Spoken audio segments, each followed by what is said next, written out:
Assalamualaikum, selamat pagi dan selamat petang. So kali ni kita akan masuk topik hidrokarbon, which is kita pergi dulu bahagian alkin. Untuk hidrokarbon kita ada dua. Satu alkin, satu lagi adalah alkin. So kita pergi untuk alkin dahulu, iaitu yang compound yang mempunyai karbon dan hidrogen dan bonding dia hanya single bond sahaja. So untuk alkin, reaction dia tak banyak, ada dua sahaja, which is yang pertama adalah combustion. Yang ni kita letak dia sebagai combustion.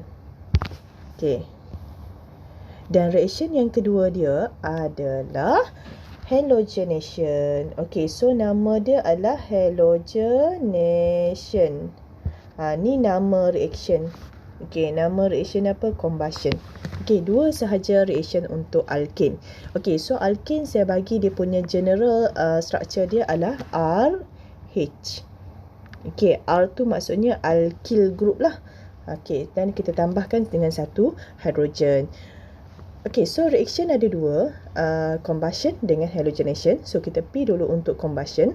Combustion ada dua, satu dalam excess oxygen, satu lagi adalah dalam limited oxygen. So kalau alkin, combustion in excess oxygen, so produk dia kamu akan dapat carbon dioxide dengan water. Complete combustion lah. And in limited oxygen, produk dia kamu akan dapat carbon monoxide, CO, dan water. So tu combustion, simple sahaja. Yang perlu kamu tahu produk dia lah. Untuk excess dapat CO2 dengan water, untuk limited adalah CO and water. Tapi soalan yang selalunya famous dalam exam adalah halogenation. Yang banyak keluar untuk alkin adalah halogenation lah, sebab combustion tu simple sangat, tak ada benda sangat nak tanya. So kita banyak fokus kepada halogenation. So halogenation dia punya reagent apa? So kat tengah ni adalah dia punya reagent X2 maksudnya halogen, dia punya inert solvent CH2Cl2, and dia punya condition mesti ada UV ataupun sunlight.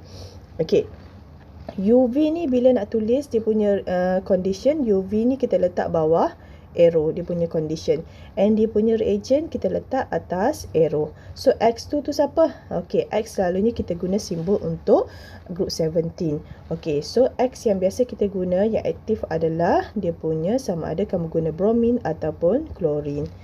So bila buat equation tu sama ada kita nak substitute dia dengan Cl2 ataupun Br2. Dia punya inert solvents sama CH2Cl2, dichloromethane. Ini kita panggil dia sebagai dichloromethane. CH2Cl2 tu ni dichloromethane. Produk dia akan dapat apa? So produk untuk alkin bila react dengan halogen, so kamu akan dapatlah dia punya produk adalah RX. Maksudnya R tu sama, R sama, kita hanya substitutekan satu hidrogen dengan halogen. So kalau X dia tu Br, maksudnya hidrogen dia kita substitute dengan Br. Only satu hidrogen. Pilih salah satu, mana-mana saja dia akan dapat produk lah. So kalau hidrogen dia tu bukan identical hidrogen, maksudnya kita akan dapat banyak produk. Dan RX ni bila kita substitute satu halogen pada hidrogen tu, kita boleh panggil dia sebagai, yang ni kita panggil produk dia adalah monosubstituted produk. Mono tu maksudnya satu. So let's say lah kamu guna RCl, kamu dapat, so selalunya soalan kadang-kadang dalam soalan tu dia akan letak monochlorinated produk. Jumpa je word mono-mono tu, maksudnya dia bagi hint kat kamu yang tu adalah reaction for alkin, dan hanya satu halogen yang substitute satu hidrogen. Kalau kamu dapat dia punya produk adalah RBr, kita panggil apa? Kita panggil dia sebagai monobrominated product. Dah, settle. And dia punya side product adalah HX. HX ni kita panggil dia sebagai side product, hasil sampingan. Selalunya hasil sampingan ni kita tak ada markah lah, kita ada markah dia punya major product. Okey, major ataupun minor product. Lepas ni kita akan tengoklah major minor. Okey, so nak remark kat sini kat kamu, untuk kamu select major and minor product. Okey, RX ni dia akan ada major and minor product. Okey, HX ni kita panggil side product kau, hasil sampingan. RX ni dia boleh aja ada major, dia boleh ada minor product. Okey, macam mana kita nak tentukan major minor product? Okey, kita tengok berdasarkan dia punya class of hydrogen. Okey, makin tinggi kelas hydrogen di substitute, maksudnya dia adalah major product. Okey, lagi senang kita nak tengok macam tu lah, kita tengok class of hydrogen. Lagi tinggi kelas dia adalah major product. Kalau lagi rendah dia punya class of hydrogen, dia adalah minor product. Okey, settle So ingat, dalam untuk alkane ni kamu kena tahu dua reaction sahaja, tapi kamu kena tahu term-term lah.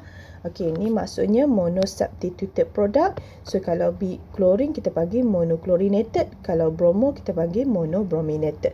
And ada major minor product. So berdasarkan class of hydrogen. Okey, faham ke tak? Agak faham lah Okey, so kita cuba tengok question yang pertama dulu. Okey, nak tahu faham ke tak, kita tengok question dulu. Okay, so this one adalah alkane. Kenapa? Sebab kita ada carbon and hydrogen and only single bond in the compound. Ada single bond sahaja. Okay, dia punya reagent, betul ke tak betul dia punya writing ni? Okay, betul. So kalau soalan bagi Cl2UV, dia tak letak dia punya inert solvent, tak ada masalah. Tapi kalau kamu tulis dia punya equation, dia minta kamu write equation ataupun suggest reagent, make sure kita bagi complete reagent. Okey, kalau dia bagi tak complete tak ada masalah, tapi kamu kena tahulah bila alkane Cl2X2 maksudnya nama reaction dia adalah halogenation. Okey, so Cl2UV produk dia akan dapat apa? Okey, saya ingat so general equation dia adalah RH. Okey, bila reactkan dengan X2, okey ni kita letak sebagai X2, so kamu akan dapat RX. Okey, X akan substitute hydrogen. Hydrogen mana? Okey, kita tengok hydrogen tu. Kalau dia sama, kita buat satu sekali je lah. Kalau dia tak sama, position yang berbeza, maksudnya dihasilkan produk yang berbeza. Okey, so kalau kamu tengok pada structure ni, this one saya expand structure. Kat sini, first carbon ni kita ada 3 hydrogen. Okey, so 3 hydrogen ni adalah identical hydrogen sebab dia attach pada carbon yang sama. Okey, lagi dekat tengah ni ada 1, 2, 3 dan kat sini ada 1 hydrogen. Position yang berbeza. Okey, lagi next carbon. Here kamu akan dapat ada 2 hydrogen dan kat sini pun akan ada 2 hydrogen. Okey, hydrogen mana yang kamu nak substitute sekarang ni? Kita cuba letak semua position sekarang ni. Okey, kita cuba letak yang pertama Let's say lah saya letak pada hydrogen yang pertama ni. So, kamu akan dapat structure depend pada kamu. Sama ada kamu nak draw skeletal structure ke, expanded structure ke, condensed structure ke, depend. Okay, so saya substitute hydrogen yang pertama. So, produk kamu akan dapat alkane daripada branch CH3. Tempat lain tak payah buat perubahan lah. Okay, tempat hydrogen yang saya bulatkan tu, saya gantikan dengan Cl. Okay, so maksudnya inilah saya punya R dan inilah saya punya X. RX. Okey, RH. Okey, so H kita gantikan dengan Cl. Okey, H lain perlu kita letak. Nak buat tak apa, tak buat pun tak apa. Tapi kalau rasa tak nak structure kamu tu sangat crowded ataupun nampak complicated sikit, tak payahlah letak hydrogen tu. Kita fokus pada kat mana sahaja yang berlaku reaction. Okey, dan produk yang kedua. Okey, contohlah saya nak letak pada next carbon. Okey, produk dia akan dapat CH3 Cl. Okey, boleh nampak tak? Bila kamu nampak structure ni, ini adalah structure yang sama. Kenapa structure yang sama? Sebab position dia adalah position number 1 and number 2 bersebelahan. Kamu dah belajar naming kan? Naming kita akan bagi lowest number untuk dia punya substituent ataupun branch. Okey, tengok Cl pun sama. Benda ni carbon yang bersebelahan. 1, 2. Maksudnya same structure, same product. Okey, so dikira sebagai satu produk je lah. Okey, next. Saya gantikan dengan hydrogen next carbon yang kat tengah ni. Okey, so kamu akan dapat cyclic 3 segi CH3 and saya gantikan hidrogen tengah tu dengan Cl. Okey, different product sebab carbon CH3 dengan Cl pada carbon yang sama. Okey. Next product hydrogen at the last carbon ni. Okey, so kamu akan dapatlah produk dia CH2Br. Oh, sorry. Kan Br kan? Ni Cl. Okey, Cl. Okey, so boleh nampak tak semua ni sebenarnya kita akan dapat berapa produk bila kita punya alkane ni react dengan Cl2 in presence of UV. Okey, kita akan dapat 3 produk. Okey, ini adalah produk yang pertama, produk yang kedua dan produk yang ketiga. Ada 3 produk. Dan 3 produk ni, setiap produk kita boleh panggil dia sebagai 3 produk monochlorinated atau monosubstituted product. Okey, ni pun ada satu Br, satu hidrogen yang diganti, mono. Yang ni pun ada satu, yang ni pun ada satu. So, ini pun monochlorinated, ini pun monochlorinated, ini pun monochlorinated. So, untuk struktur yang saya beri ni, dia akan hasilkan 3 monochlorinated produk. Settle. Okey, lagi kamu perlu tahu apa? Bila kamu hasilkan produk, kamu kena tahu major and minor produk. Okey, yang mana satu major? Major kena pilih satu dan yang lain tu adalah minor lah. So, kita tengoklah kat sini. Hidrogen ini adalah primary hydrogen. Tengah ni adalah tertiary hydrogen.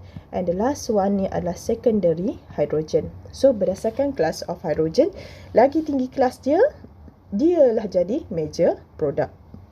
So, maksudnya sekarang, which one yang jadi major product? Major product kita adalah structure number 2. So, kamu kena label lah kat sini. Major.